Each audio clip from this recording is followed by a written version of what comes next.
사유지의 경우에는 도로가 아니기 때문에 과태료나 견인도 못하고 이 집주인 입장에서는 굉장히 또 발만 동동 구르는 상황이 되고 있고.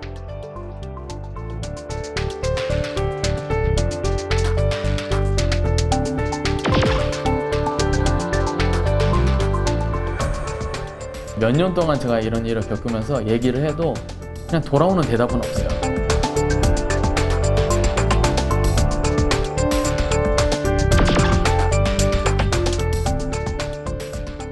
강제로 뭐 견인하든지 딱지를 붙일 수는 없어요.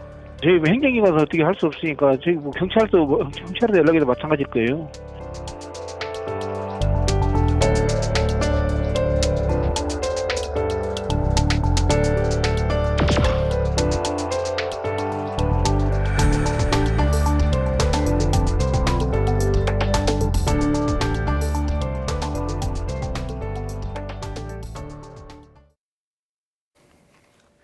차를 소유하고 이용하는 과정에서 발생하는 많은 비용들 중에 운전자들이 가장 아깝다고 생각하는 것이 바로 주차비라고 합니다. 차를 움직이는 과정에서 발생하는 비용이 아니라 차를 세워두는 것으로 비용이 생겨나기 때문입니다. 그런데 다른 관점에서 보면 우리나라의 주차장 확보율은 100%에 못 미치고 있습니다. 더군다나 낮 시간 도심 속에서 주차 공간을 찾는 일은 더욱 어려운 일이죠.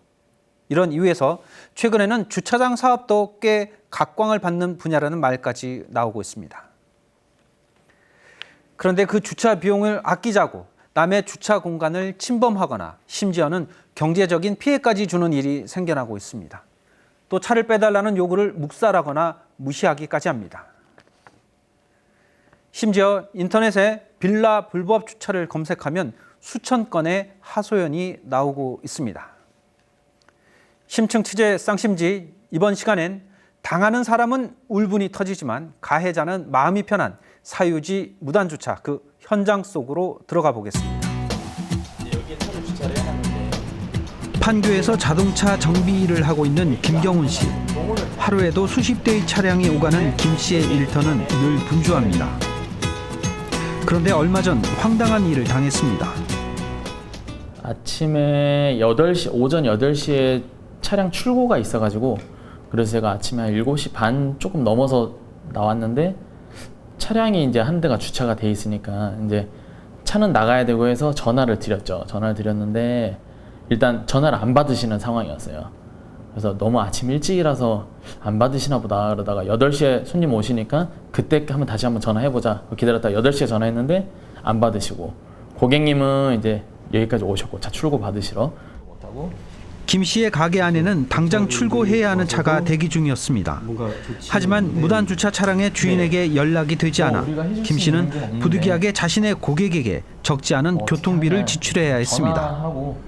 고객님은 이제 출근 시간 늦을 것 같아서 일단 택시비 드려서 1,000원까지가 회사시니까 10만 원을 드리고 우선 가시라고 하고 오실 때도 택시비를 제가 드리겠다 그렇게 얘기해서 일단은 보내드렸어요.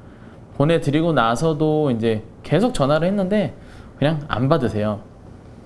안 받으셔서 제 딴에는 또 굉장히 답답한 마음에 일단 구청 민원실로 전화를 했죠.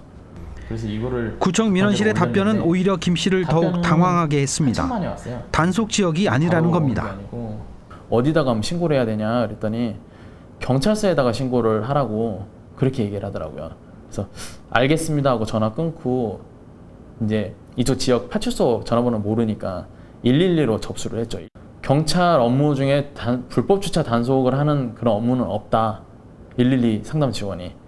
그거는 지자체 공무원한테 연락을 해라. 그래서 지금 지자체 공무원한테 연락을 했는데 경찰 쪽 지역 경찰한테 연락을 하라고 해서 연락을 했습니다. 그랬더니 기다려라. 그러면 전화가 갈 거다. 저는 이제 해결을 될 거라고 생각을 하고 굉장히 큰 기대감을 갖고 기다리고 있었는데 오셔서 하시는 게 그냥 전화만 계속 두 분이서 번갈아 가면서 전화만 계속 하시는 거. 그러고 크락션 한번 빵빵빵빵 누르시는 거. 그거밖에 없더라고요. 무단 주차된 차량으로 인해 김 씨는 작업이 끝난 차를 뺄 수도 없었고 찾아온 손님을 받을 수도 없었습니다. 금전적인 피해뿐만이 아니라 고객에 대한 약속을 지키지 못해 실추된 이미지도 걱정이었습니다. 저도 이제 살다 보면 실수를 하는 경우가 있으니까 실수를 하는 경우가 있어서 그런 건 다 풀렸는데 그거에 대해서 그 담당 공무원분들 그 대처가 제일 저는 속상했죠. 아무런 도움을 주실 수가 없다는 것 자체가. 앞선 사례에서 경찰이나 자치단체가 무단 주차된 차량에 대해서 별다른 조치를 취할 수 없었던 이유는 무엇일까요? 일반적으로 불법 주차, 단속, 견인이라는 말을 쓰고 있지만 이는 도로교통법에 적용되는 경우로 한정됩니다. 보통은 도로에 무단 주차를 하면 불법입니다. 하지만 앞선 사례에 김경호 씨의 가게 앞 도로는 도로교통법에 적용을 받지 않는 곳입니다. 따라서 불법이라는 딱지를 붙일 수가 없었던 것입니다. 다시 말해서 도로교통법이 적용되지 않는 곳에서 발생하는 무단 주차에 대해선 경찰이나 자치단체 모두 이를 단속할 의지나 권한이 없는 셈입니다. 그렇다면 불법 주차 그리고 무단 주차는 과연 어떤 차이가 있는 것일까요? 불법 주차 단속의 기본 기준은 발생한 장소가 도로교통법에 적용을 받느냐 아니냐에 있습니다. 일반적인 도로에는 흰색과 황색의 선이 있습니다. 이 선의 색깔과 점선과 실선에 따라서 주차 가능 여부를 알 수 있습니다. 도로교통법에 따라 흰색 실선에서는 횡단보도에서 10m 이상 떨어진 지점부터 주정차가 가능합니다. 황색 점선에서는 5분 이내의 정차만 허용합니다. 황색 실선에서는 기본적으로 주정차는 모두 불가능하지만 주차 안내문에 따라서 탄력적으로 허용이 가능하기도 합니다. 하지만 이중 황색 실선에서는 절대로 주정차를 해서는 안 됩니다. 반면 무단 주차는 도로교통법 적용을 받지 않는 곳에서 발생합니다. 공동주택 내의 주차, 사유지 내의 주차, 흰색 선이나 황색 선이 없는 도로의 주차 등입니다. 도로교통법 적용을 받지 않기 때문에 불법 주정차가 적용되지 않고 따라서 이로 인한 과태료 부과나 견인 등의 조치도 이루어지지 않습니다. 사유지인 거죠. 그러니까 땅인 거죠. 그냥 차를 대서는 안 되는 곳이고 남의 땅이니까. 그다음에 그렇다고 누구나 다 이용할 수 있는 그런 공간도 아닌 거고요. 그건 일종의 그 사각지대라고 봐야 됩니다. 또 도로교통법상으로 적용할 수 없는 사유지이기 때문에 적용할 수가 없고 그렇다고 해서 또 그 주차장법에 적용을 해가지고 주차장으로 허가난 곳이 아니기 때문에 또 주차장법에 적용을 할 수도 없는 상황이고. 예를 들어 10세대가 살고 있는 다세대 주택의 경우 주차 공간으로 마련된 10면의 주차 공간 내에서 발생한 것은 무단 주차고 이 건물과 도로의 경계선 그리고 황색 점선에 걸쳐진 차량은 불법 주차 차량이 되는 겁니다. 불법 주차는 신고에 따라서 처벌이 가능하지만 무단 주차는 그렇지 못합니다. 무단 주차와 관련해 자치단체에 문의를 해봤습니다. 일반 그런 사유지 단속은 안 하는 거지 우리가. 도로교통법상 도로에 불법 주차한 차량에 대해서 단속을 하는 부서예요. 피해구에 한번 문의를 하시는 건 낫겠네요. 서울시청에서 돌아온 답변은 해당 자치구에 문의하라는 것이었습니다. 빌라에서 선생님들 거주하시는 분들끼리 좀 상의를 하셔가지고 이제 방안을 좀 찾으셔야 될 것 같아요. 경찰 입회하에 견인하는 방법도 있으시고 제가 100% 답을 드릴 수가 없어요. 사유지 침해한 거는 이제 뭐 경찰이나 민사로 다투셔야 할 것 같은데요. 불법 주차로 할 수는 없는 내용 같아요. 저희가 해드릴 수 있는 권한이 없는 거죠. 그러니까 저희 행정기 가서 어떻게 할 수 없으니까 저희 경찰에도 연락해도 마찬가지일 거예요. 개인이 비용을 부담하셔서 견인 조치를 하실 수 있기는 합니다만 아무래도 차량 화선 등 법적 분쟁이 발생할 수도 있다 보니까 이 부분에 대해서 일단 견인 조치하실지 여부를 판단하셔야 되는 건이시긴 하세요, 시민님. 서울시도 자치구도 아무것도 해결할 수 없다는 답변뿐이었습니다. 앞선 사례의 김경훈 씨도 마찬가지 답변만 받을 수 있었습니다. 구청 직원분들은 단순히 제가 이제 계속 민원 제기를 하니까 일단은 나오시더라고요. 일단 나왔습니다. 민원 제기했으니까 나왔습니다. 이걸 일단 확인을 시켜주고 그거에 그냥 끄시고 이렇게 이제 앞으로 계속 불법 주차들이 이렇게 있으면 어떻게 해야 되냐 그랬더니 전화를 받는 사람들한테는 차를 이동 주차 바랍니다. 이렇게 안내를 해줄 수 있지만 못 받으면은 그거는 경찰서에서도 어떻게 할 조치가 없다. 구청에서는 전혀 아무것도 손을 쓸 수가 없다고 하고요. 최근 페이스북에 올려진 한 사례를 소개합니다. 지방의 한 공동주택에서 발생한 일인데요. 자신의 주차 공간을 무단으로 침입한 외부 차량에 대해서 미리 고지를 한 후 무려 11장의 경고 스티커를 붙인 일입니다. 당시 무단주차 차주는 오히려 적반하장으로 큰 소리를 쳤다고 합니다. 일반적인 상황이라면 무단주차를 한 사람이 미안해하며 차를 빼주는 경우가 대부분일 겁니다.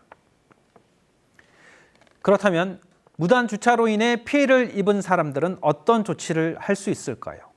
그리고 그 피해에 대해서 보상을 받을 수 있는 걸까요? 또 한 가지, 사유재산을 침범한 일에 대해서 왜 처벌할 수가 없는 걸까요? 지금부터 그 이유를 들어보겠습니다. 최근 공동주택에서는 무단주차로 인한 피해를 줄이기 위해서 다양한 방법을 취하고 있습니다. 차단기를 설치해 주차장을 막아두거나 견인이나 주차비를 청구하겠다는 안내판을 걸기도 합니다.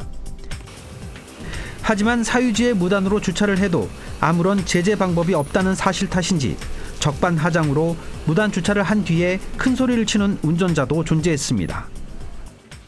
저희가 차량이 2대인데 이제 빌라에 차량을 댈 수 있는 대수가 있어서 거주자 한 대하고 이제 밖에 거주자 한 대하고 이제 빌라에 한 대를 대는데, 빌라 같은 경우에는 이제 워낙 이제 양심 없는 사람들이 그냥 대시고 전화를 해도 안 받으니까 한 번은 그 앞을 그냥 가로막아 버렸어요. 그랬더니 전화해서 막 그냥 잠깐 와서 됐는데 막 오히려 적반하장으로 화를 내시더라고요. 그런데 잘못 대처하면 오히려 피해를 입은 주민이 소송에 휘말릴 수도 있습니다.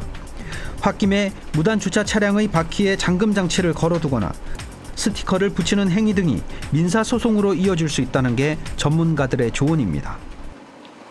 그런 행위가 교통을 방해하거나 또 다른 사유재산을 손괴하는 일에 해당할 수 있다는 겁니다.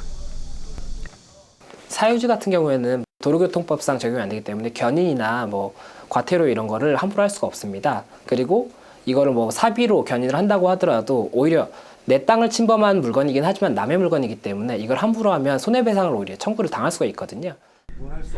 무단주차 행위에 대한 고의성과 피해 정도, 교통방해 여부를 증명하기도 어렵습니다. 자기 사유지래, 자기 땅이라고 하더라도 통행하는 차량을 통행을 막을 수가 없다라는 얘기예요. 근데 지금 이게 사유지든 공유지든 간에 통행을 해야 되는 것을 막고 있다면 이건 당연히 불법이고 처벌 대상이 되는 거죠.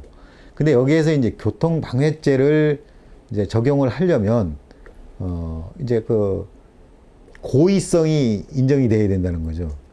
근데 잠시 주차하고 자리 이동했던 것이 내가 이거 미안합니다 하고 얘기를 하는데 이걸 고의성이라고 있다고 보기에는 좀 어려운 측면이 있다는 거죠. 그러니까 여기 법 적용의 이 모호성 때문에 사실상 당사자가 피해를 볼 수밖에 없는 뭐 그런 그 현실이라고 봐야죠.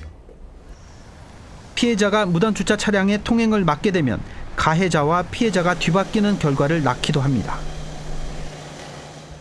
고지를 안 하고 견인을 함부로 한다거나 스티커를 발부에 붙였는데 이 때문에 뭐 유리창이 파손된다든지 이런 경우에는 오히려 그 행위를 한 사람이 뭐 민사적으로나 형사적으로 문제가 될 수가 있기 때문에 이거를 고지를 하면 그렇지만 형사적으로나 뭐 조금은 책임 자체가 경감이 될 수가 있고 아니면 면제가 될 수도 있는 부분입니다. 그렇기 때문에 차라리 고지를 해놓는 게 그런 행위를 할 것이라면 훨씬 더 유리하다는 거죠. 차고지 증명이 의무화된 일본의 경우는 주차 공간으로 인한 갈등은 적은 편입니다.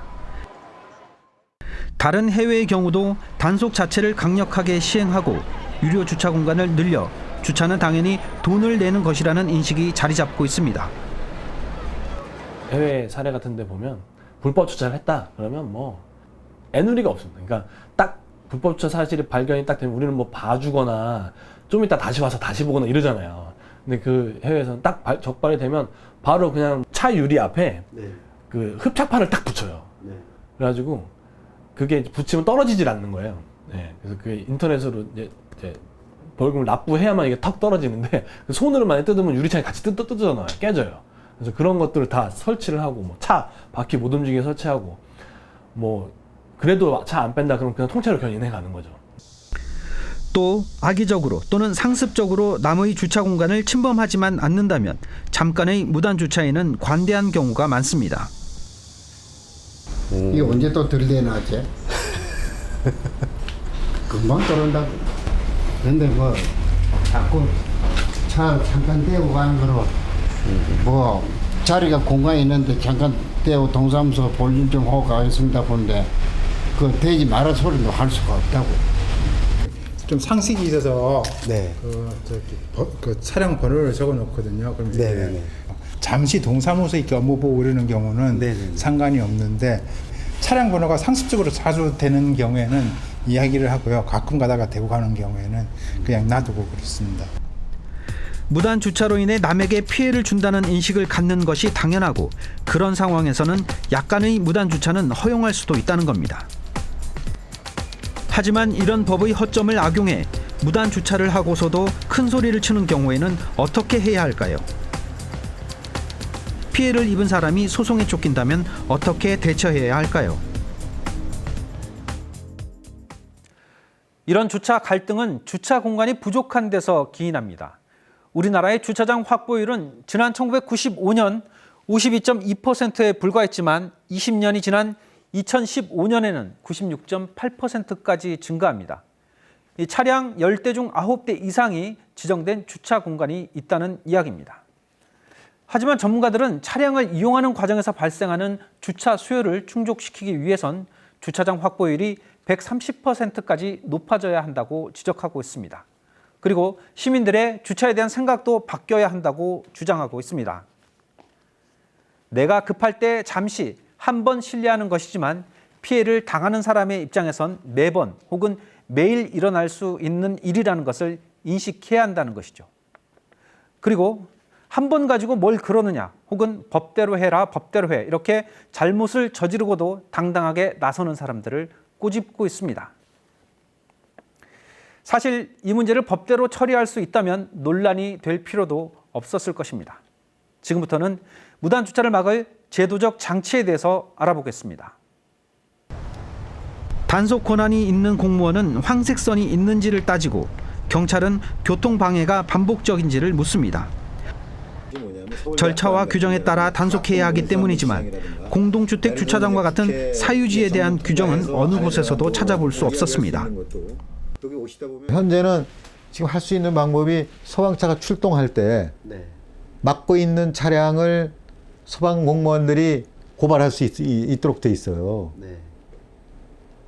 그러니까 소방차가 출동할 때만 단속 기준이 대상이 되는 거예요. 그 소방차가 출동하지 않을 때는 단속 대상이 되지 않는다는 거죠.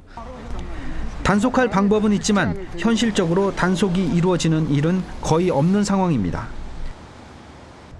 주차장법이나 도로교통법에 개인 주차장에 대한 보호 조항을 신설하거나 사유지 침해에 대한 명확한 처벌 기준이 필요하다는 의견도 있습니다. 교통방해죄에 대한 적용 기준도 보다 좀 명확하게 할 필요가 있다. 따라서 이런 제도적으로 이 불법 주차를 단속할 수 있고 또 좀 조치를 취할 수 있는 이런 기준이 좀 명확해야 이런 민원을 받은 사람도 적극적으로 좀 고발을 하거나 대처를 할 수가 있고 그리고 또 고발 조치를 받은 공무원들도 적극적으로 대처를 할 수 있을 것으로 보입니다. 그리고 시민들도 피해를 줄이기 위해선 주차장에 차단 장치를 마련하는 등의 적극적인 조치가 필요하다는 의견입니다. 조치를 취했음에도 불구하고 행해지는 무단 주차는 법의 다른 조항을 통해서 처벌이 가능하기 때문입니다. 건물주라든지 아니면 건물 임차인의 입장에서 자신의 주차장을 지키는 가장 손쉬운 방법은 이 주차장 입구에다가 차단기를 설치해서 본인들만 사용을 할 수 있도록 이렇게 한다든지 아니면은 요즘 보통 이렇게 길에다가 이렇게 올릴 수 있는 쇠 같은 게 있거든요. 그런 걸 설치를 해서 본인들만 사용할 수 있도록 하면 그러면은 이거를 오히려 이 줄 같은 거를 남이 주차를 하려고 훼손을 하면 손괴죄가 될 수가 있습니다. 그런 식으로 아예 사전에 방지하는 게 가장 좋은 방법이겠죠. 불법 주차 차단기라고 그 바닥에 이렇게 장치가 돼가지고 차를 딱 대면 바닥에 차 밑으로 장치가 딱 올라옵니다 이렇게. 그래서 그 밑에 그 철 부분에 딱 닿아요. 그래서 만약에 그거를 어떤 해제 버튼이나 이런 게 없는 상태에서 빠져나가게 되면 차 밑에가 다 부서지게 되는 그런 상황이거든요. 그런 그 차단 장치들이 있습니다. 그래서 면마다 그거를 다 설치를 하게 되면 그게 오히려 차단기보다 훨씬 쌀 겁니다. 무단 주차에 대한 조치를 명확히 고지하고 그 시행 방법에 대해서도 인식할 필요가 있습니다. 민사상으로는 이 토지를 이용한 거에 대해서 대금을 청구를 할 수가 있고, 뭐 예를 들면은 주변에 1시간에 3,000원이다. 그럼 3,000원씩 해가지고 청구를 한다든지, 아니면 사전에 이 주차장 입구에다 고지를 해서 뭐 이 주차장에 세우는 경우에는 뭐 딱지를 떼겠다, 뭐 스티커를 붙이겠다, 아니면은 뭐 1시간에 얼마씩 받겠다, 이렇게 고지를 한 경우에는 그걸 청구할 수가 있으니까. 그런데 또 다른 방법도 있습니다. 자신이 주차장을 사용하지 않는 시간에 다른 차가 이용할 수 있도록 하는 이른바 공유 주차장을 운영한다면 사용 시간에 따라서 사용료를 받을 수도 있고 무단 주차를 방지할 수도 있을 겁니다. 가장 이제 그 우선돼야 될 부분은 시민의식이겠죠. 건전한 주차 문화가 좀 정착이 돼야죠. 그러니까 남을 우선 배려하는 이런 그 문화가 좀 정착이 돼야 될 거고요. 그리고 현실이 그렇지 못한 상황에서 그것만 기대하고 있을 수 없으니까 차를 쓰시는 분들이 걷지 않으려고 하는 거예요. 또 내 집 앞에 딱 대놓고 마치 그 신발 벗고 들어가듯이 그렇게 딱 대놓고 딱 들어가고 나와서 바로 타고 또 가고 싶고, 요게 이제 사람 욕심이다 보니까 이 주차면이 조금만 가면 있음에도 불구하고 내 집 앞에 불법 주차를 하게 되는 그런 상황이 벌어지게 되는 거죠. 요거는 그 어떤 인프라의 문제가 아니라 그 시민 의식의 문제인 거죠. 네. 차를 운행할 때는 주유소에서 기름값을 내고 고속도로를 이용하면 통행료를 냅니다. 새로 차량을 구입하면 취등록세를 납부합니다. 이렇게 대부분 차량 이용에는 비용을 내고 있지만 유독 주차비는 아깝다고 생각하는 경우가 많습니다. 잠깐 다른 사람의 공간에 무단 주차를 할 수 있었던 것은 어쩌면 당연히 지불해야 할 주차 비용을 이웃이라는 이유로 요구하지 않았기 때문입니다. 그럼에도 불구하고 무단 주차는 남의 권리를 침해하는 것이라는 인식을 잊어서는 안 될 것입니다. 제가 살고 있는 공동주택에는 차량 통행을 차단하는 장치가 없습니다. 그렇지 않아도 세대수가 많아 주차 공간이 부족한데 막는 장치가 없다 보니 외부 차량들이 많이 들어오는 편입니다. 문제는 이렇게 외부 차량들로 인해서 정작 거주하는 사람들이 차를 댈 곳을 찾지 못해 헤매거나 혹은 골목길에 불법 주차를 하는 일이 발생하고 있다는 점입니다. 아무 죄가 없는 거주자들이 피해를 입고 있는 것이죠. 영국 속담에 이런 말이 있습니다. 관용은 면제가 아니다. 누군가가 문제 삼지 않는다고 해서 죄를 용서하는 것은 아니다. 그 죄는 그대로 남아있다는 말입니다. 아직은 우리나라의 법상 무단 주차는 불법은 아닙니다. 하지만 누군가의 권리를 침해하고 사유재산에 침범한 그 사실이 없어지는 것도 아닙니다. 무단 주차, 법으로 따질 순 없지만 가해, 즉 남에게 해를 끼치는 행동임에는 틀림없어 보입니다.